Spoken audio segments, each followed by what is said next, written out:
Students, कैसे हैं आप लोग।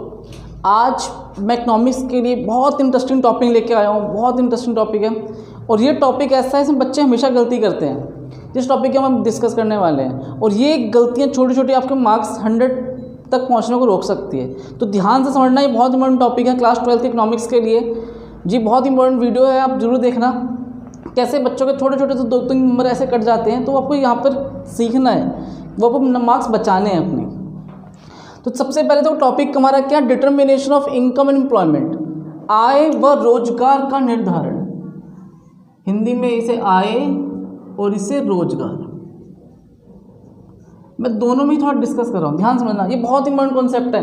देखिए पेपर में आपके बोर्ड में एक क्वेश्चन जरूर पूछता है कि ट्रू फॉल्स, गिव रीज़न। आपको सही गलत का बताना है और रीज़न भी देना है। तो बच्चे ना सही गलत तो बता तो देते हैं लेकिन रीज़न क्लैरिफाई नहीं कर पाते। उन्हें पता नहीं होता ऐसा क्यों हो रहा है, रीज़न उसका क्यों होना चाहिए, या वो ट्रू फॉल्स भी बहुत जल्दबाजी में बता पाते हैं, उनको याद पता नहीं रहता है। कई दिक्कतें आती है। अब आप समझना, बहुत इंपॉर्टेंट कॉन्सेप्ट है ये। देखिए पहला ट्रू फॉल्स पे चलते हैं। Giving reason state whether the following statement are true और false. When MPC is 0, the value of investment multiplier will also be 0। क्या पूछ रहा है ये, अगर MPC 0 है तो K का इन्वेस्टमेंट मल्टीप्लायर मतलब क्या होता है K, तो K की वैल्यू भी 0 होगी। आपको ऐसे क्वेश्चंस में बिल्कुल भी घबराना नहीं है। एक चीज़ ध्यान देना, आप लॉजिक देखना, क्वेश्चन फील करो, क्वेश्चन क्या रहा है। MPC 0 तो value of investment multiplier also भी 0। देखिए चेक करते हैं। देखिए आपको फॉर्मूला क्या लिखवाया था मैंने, K = 1/1 - MPC। आप इसका ना प्रैक्टिकल क्वेश्चंस की वीडियो भी जरूर देखना, ये फॉर्मूला मैंने डिस्कस किया है। तो 1 - MPC कितना कह रहा है, 0। 1 में से 0 गया 1। आप खुद चेक कर सकते हो, जब आपका MPC 0 है तो K की वैल्यू कितनी आ रही है, 1। लेकिन यहाँ क्या कह रहा है, the value of investment multiplier will also be 0। तो ये स्टेटमेंट कैसी हो जाती है, फॉल्स। ये स्टेटमेंट बिल्कुल आ सकते हैं। क्यों आ सकते हैं, क्योंकि जब MPC 0 है तो K का मान 1 होगा, 0 नहीं होगा। आपको लिखना भी क्या है, रीजन में यही चीज पूरा लिख के आना, रीजन भी। इसे कॉपी करो। देखिए सेकंड क्या कहता है, सेकंड कॉन्सेप्ट कहता है, क्वेश्चन कह रहा है value of APS can never be less than 0। क्या APS की वैल्यू 0 से कम हो ही नहीं सकती। क्वेश्चन पूछ क्या रहा है आपसे, APS value of APS can never be less than 0। अब ध्यान दो, अगर आपको क्वेश्चन पूछ लिया और आपको इसका थोड़ा आइडिया लग नहीं रहा है, आपने क्वेश्चन समझ रखा है, आपने क्वेश्चन किया है, बट आपको ये आइडिया लग नहीं रहा, मैं लिखूँ तो लिखूँ क्या, इसे ट्रू लिखूँ फॉल्स लिखूँ और रीज़न क्या दूँ, क्या होगा। फील करो क्वेश्चन, APS की बात कर रही है। अब देखना एग्जाम्पल के साथ बताऊंगा आपको मैं लॉजिक। एक बात बताओ, आप 100 रुपये कमाते हो, खर्च करते हो 120, हो सकता है, पॉसिबल है। सेविंग कैसे हो जाएगी, -20। अब एक बात देखो, S नेगेटिव आ गया, मतलब APS कैसा हो जाएगा। फॉर्मूला क्या होता है, S/Y, सेविंग अपॉन में इनकम, और -20/100 कितना आ जाएगा, 0.2 माइनस। तो आपने क्या फील किया, क्या देखा, क्वेश्चन देखो, अपने एग्जाम्पल के अकॉर्डिंग समझा। आपने क्या देखा क्वेश्चन में, APS की वैल्यू 0 से कम हो सकती है। कब कम हो सकती है, जब कंजप्शन ज़्यादा होगा इनकम से। समझ रहे हैं, कंजप्शन मतलब उपभोग, इसे हिंदी में बोलेंगे उपभोग और इंग्लिश में कंजप्शन, और वाई मतलब होता है आय, इनकम। तो आपने क्या ध्यान दिया कि जब आपकी कंजप्शन ज़्यादा है इनकम से, उस वाले केस में क्या हो जाएगा, APS माइनस में हो रहा है, नेगेटिव में हो गया। तो क्वेश्चन स्टेटमेंट कैसा हो जाएगा, value of APS can never be less than 0, false. क्यों फॉल्स है ये, क्योंकि APS की वैल्यू 0 से कम भी हो सकती है। किस केस में, जब C Y से ज़्यादा होगा। तो आपको इतना बड़ा कोई इतना ज़्यादा लिखना नहीं है कि आपको एग्जाम्पल देके भी प्रूफ कर सकते हो, बता सकते हो। अब इसे क्या लिखोगे, जब उपभोग आय से ज़्यादा होगा तब एपीएस नेगेटिव हो जाएगा, 0 से कम हो जाता है। अगले क्वेश्चन पे चलो। When MPC more than MPS the value of investment multiplier will be greater then 5। यहाँ ध्यान देना, क्वेश्चन क्या कह रहा है कि जब एमपीसी एमपीएस से ज़्यादा है, अब कितना ज़्यादा है कुछ पता है क्या? 10% ज़्यादा है, 20% ज़्यादा है, 25% ज़्यादा, कितना ज़्यादा कुछ कह नहीं सकते, कुछ कंफर्म नहीं है। तो देखो अगर मैंने मान लिया 0.9 हो सकता है, एमपीसी ज़्यादा है एमपीएस से। आप कहोगे सर ये भी ले लो, बिल्कुल सही है, हो सकता है एमपीसी ज़्यादा है एमपीएस से। आप कहोगे सर ऐसा भी तो ले सकते हो आप, मैंने कहा बिल्कुल सही है भैया, ये भी ले सकते हैं। आपके मन में क्वेश्चन आएगा कि सर आप 0.7 वाला भी एग्जाम्पल लेके देख लो। देखो कई सारे क्वेश्चंस बन सकते हैं, कई सारे कॉन्सेप्ट बन सकते हैं। क्या एमपीएस एमपीसी कुछ भी हो सकता है क्योंकि ज़्यादा है एमपीएस से। अब लॉजिक समझना, थोड़ा फील करो क्वेश्चन क्या रहा है। MPS more than MPC more than MPS, MPC ज़्यादा है एमपीएस से, तो जो इन्वेस्टमेंट की वैल्यू होगी 5 से ज़्यादा होगी, ये पूछ रहा है। आपको मैंने तो कई सारे केसेस बताए हैं, केस 1, केस 2, केस 3, केस 4। अब आप लॉजिक्स देखना, क्वेश्चन देखो पहले हम इसके अकॉर्डिंग समझते हैं, केस 1 के अकॉर्डिंग बात करते हैं। फॉर्मूला क्या होता है के का 1 में एमपीएस 0.1 पॉइंट हटेगा। बिल्कुल आपने क्या देखा कि सर इस वाले केस में तो आप कह रहे हो कि के की वैल्यू 10 आ रही है, मतलब 5 से ज़्यादा आ रही है। एक और चेक कर लेते हैं, इस वाले केस को देखो 1 में 0.2 5, यहाँ तो 5 आ रही है। एक और चेक करके देखते हैं 1 में 0.4 2.5, यहाँ तो कम आ रही है। आपने क्या फील किया? अब तो क्वेश्चन से रटना नहीं है, समझो क्वेश्चन गहराई क्या कह रहा है। एमपीसी ज़्यादा है एमपीएस से, तो आपका आंसर 10 भी आ रहा है, आपका आंसर 2.5 भी आ रहा है, 5 भी आ रहा है, एक दो वैल्यू और आ सकती है। मतलब आपका आंसर 5 से ज़्यादा भी हो सकता है और 5 से कम भी आ सकता है। तो क्वेश्चन को आप थोड़ा एग्जाम्पल के अकॉर्डिंग समझो। क्वेश्चन कभी भी आप इको पढ़ते हैं तो कॉन्सेप्चुअल बिल्कुल जानो वो हो क्या रहा है, चल क्या रहा है उसके अंदर। बल्कि हर सब्जेक्ट बिल्कुल कॉन्सेप्ट से पढ़ो, बिल्कुल रट्टा फिर छोड़ ही दो। तो के की वैल्यू आपने देखा 10 भी आ रही है, 5 भी है, 2.5 भी है, तो क्या लिखेंगे? ये स्टेटमेंट भी क्या हो जाएगा? फॉल्स। क्यों? क्योंकि के का आंसर, जो के का आंसर है मोर देन 5 भी हो सकता है, लेस देन 5 भी हो सकता है, आपने देखा, और के का आंसर इक्वल 5 भी आ रहा है। ऐसे कॉपी करो। फोर्थ पार्ट की तरफ चलते हैं। क्वेश्चन फोर्थ पार्ट क्या कहता है? क्वेश्चन कहता है the value of MPS, MPS can never B negative. क्या जो वैल्यू ऑफ एमपीएस की जो वैल्यू है कभी भी नेगेटिव नहीं होती है? चेक करते हैं। देखो कोई भी क्वेश्चन मैं करवा रहा हूँ, ध्यान देना एग्जाम्पल के थ्रू, और आपको भी फील करना समझना है। 100, 200 और 300 का एग्जाम्पल दे रहा हूँ मैं आपको। सेविंग, यहाँ पर सेविंग लिखते हैं। सपोज आप पहले 100 के 100 खा जाते थे तो 0 सेव करते थे, यहाँ पे आप 180 खाते हैं तो 20 बचाते हैं। और अगर आप 300 रुपये कमाते हो तो आप कितना खा लेते हैं? 240 मान लेते हैं।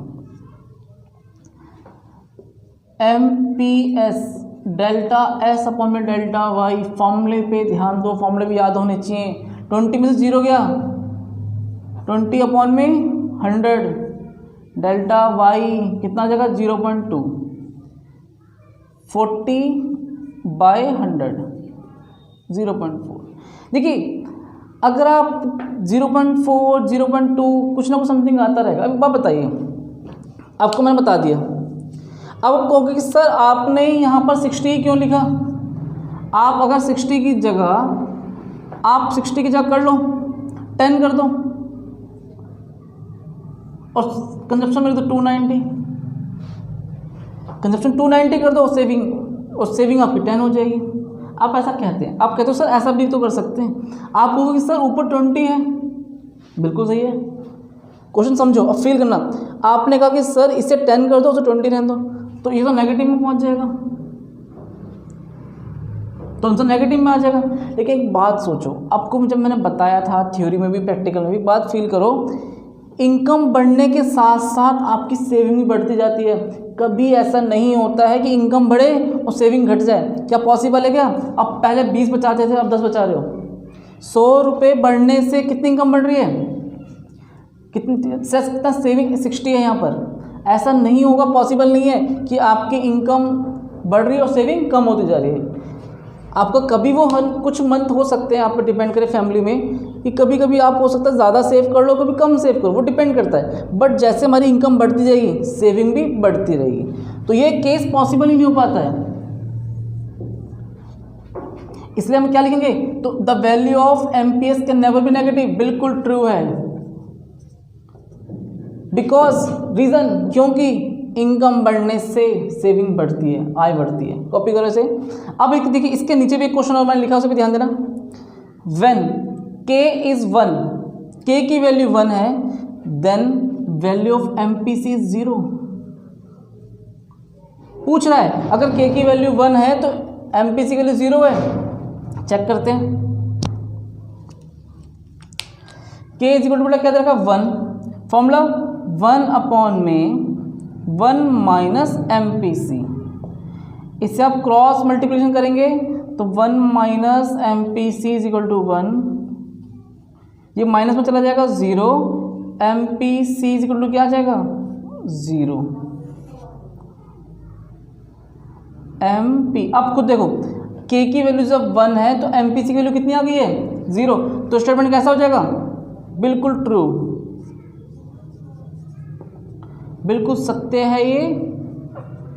k की वैल्यू जब 1 होगी, 1 कब होगी? जब एमपीसी कैसा होगा? 0। तो क्वेश्चन को आप ना समझ रहे हो, इसे समझना है आपको, फील करना है क्वेश्चन में क्या कह रहा है। बिल्कुल क्वेश्चन को फॉर्मूले अकॉर्डिंग चलना है। k की वैल्यू 1 दे रखी है, आपने एमपीसी निकाला, एमपीसी क्या आ गया? 0। बिल्कुल सही है, ये तो कह रहा था एमपीसी 0 होना चाहिए। तो जब k की वैल्यू 1 है तो एमपीसी की वैल्यू 0 है, आपने प्रूफ किया इस बात को। कॉपी करो इन दोनों को। देखिए, the value of APS can never be greater than 1। कहता है क्वेश्चन, जो एपीएस की वैल्यू है, average propensity to saving, can never be greater than 1। एक से अधिक नहीं हो सकता है। देखो थोड़ा बहुत फील करो, क्या कह रहा है? एक से अधिक नहीं हो सकता है। चेक करते हैं। देखो, अगर एपीएस मोर देन 1, ये मान लेते हैं, लेट मान लिया आपने कहा कि सर अगर एपीएस 1 से ज़्यादा है, तो बेटा ज़्यादा कब आएगा? जब सेविंग ज़्यादा होगी इनकम से। क्यों? क्योंकि फॉर्मूला क्या होता है एपीएस का? एस अपॉन में वाई। जब ऊपर की डिजिट ज़्यादा होगी, नीचे की डिजिट कम होगी, नोमिनेटर ज़्यादा होने चाहिए और डिनोमिनेटर कम होना चाहिए, तब 1 से ज़्यादा आंसर आता है। आपकी सेविंग ज़्यादा होनी चाहिए वाई से। एक बात बताओ, आपने कहा कि सर ऐसा लिख लो ना 150। हाँ भाई, आ गया आंसर। क्या कहोगे आप कि सर 1.5 तो आ गया, 1 से बड़ा हो चुका है, क्या करें अब आपको कोई भी धोखा दे सकता है। कैसे? अभी मैंने भी तो दिया, 150 ऊपर लिखा, 100 नीचे लिख दिया। एक बात बताओ, जब अगले की इनकम 100 रुपये है तो क्या वो 150 बचा सकता है? क्या पॉसिबल है? फील करो क्वेश्चन की गहराई समझो, क्या कह रहा है question. APS can never be greater than 1। अगर मेरे पास इनकम ही 100 रुपये है तो क्या मैं 100 रुपये ज़्यादा बचा सकता हूँ? पॉसिबल ही नहीं है। तो ये तो पॉसिबल होगा ही नहीं। अगर मेरी इनकम 100 है तो सेविंग क्या होगी? यहाँ पूरे 100 के 100 बचाओगे भी नहीं, कुछ ना कुछ तो खाना पड़ेगा ना, या 100 से कम बचाओगे। तो एपीएस रीजन बिकॉज, ये किस स्टेटमेंट कैसा हो जाता है? Can never be greater than 1। बिल्कुल ट्रू स्टेटमेंट है इसका भी, बिल्कुल सही है। क्यों? बिकॉज ध्यान देना, saving can not more than income. Saving कभी भी इनकम से ज़्यादा नहीं हो सकती है। सेविंग हमेशा उससे क्या होगी? कम ही रहेगी। तो क्वेश्चन को पहले समझना है, फील करना है। और ये मैंने आपको बताया था, आपने एग्जांपल के थ्रू लिया, एपीएस अपने लेट कर लिया कि 1 से ज़्यादा है। ये कब होगा? जब सेविंग इनकम से ज़्यादा होगी। मैंने आपको एग्जांपल भी दिया। लेकिन क्या आप देखो, क्या सेविंग इनकम ज़्यादा हो सकती है? क्या पॉसिबल है? बिल्कुल पॉसिबल नहीं है। आप कमाते 100 रुपये हैं, आप बचाते 150 हैं, कहाँ से पॉसिबल है? क्या अगला क्वेश्चन में ध्यान देना, if MPC is equal to MPS the value of case 2। कहता है भैया एमपीसी एमपीएस के बराबर है। तो k की वैल्यू 2 होगी। एक बात बताओ, आपको मैंने क्या लिखवाया था, MPC और MPS इज इक्वल टू क्या होता है 1।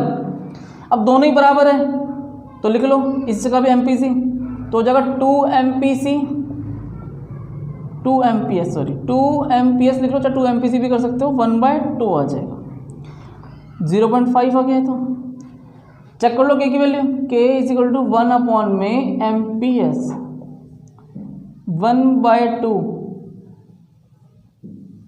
और 2 ऊपर चला जाएगा 2 आ जाएगा। बिल्कुल सही है, 2 आ रहा है, the value of k is 2, बिल्कुल ट्रू है। तो ये भी सत्य हो गया।